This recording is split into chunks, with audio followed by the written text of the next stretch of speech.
கடும் தவம் செய்த நந்தி சிவபெருமானின் அருளால் புனித நந்தியாக உருமாறினார்.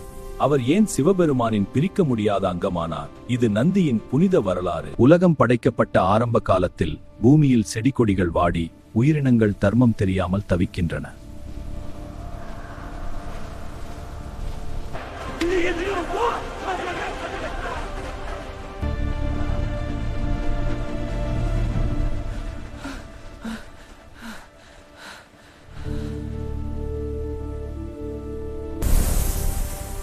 தர்மா, உன் முறையீடு கேட்டேன். நியாயம் நிலைநாட்டப்படும். நான் ஒரு தேவன். உத்தரவு உள்ளது, தடுக்காதே. உன் வடிவம் உண்மையை மறைக்கிறது. நில் நந்தி, உன் பலம் என்னிடம் செல்லாது. வெறும் மாடுதானே நீ, உனக்கு என்ன தெரியும்?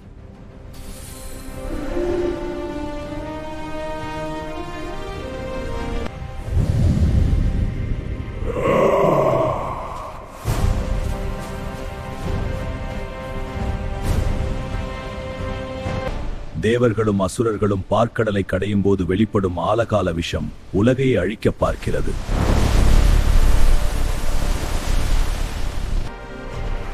சிவபெருமான் அந்த விஷத்தை அருந்துகிறார். அப்போது கீழே சிந்திய சில துளி விஷத்தை உலகை காக்க நந்தி பகவான் தரையில் விடாமல் தனது நாவால் தடுத்து நிறுத்துகிறார்.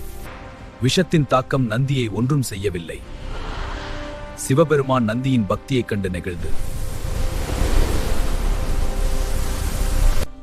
இன்றும் ஒவ்வொரு சிவாலயத்திலும் சிவனுக்கு நேரே நந்தி அமர்ந்திருப்பதை காட்டி அவர் இன்றும் தர்மத்தை காத்துக் கொண்டிருக்கிறார்.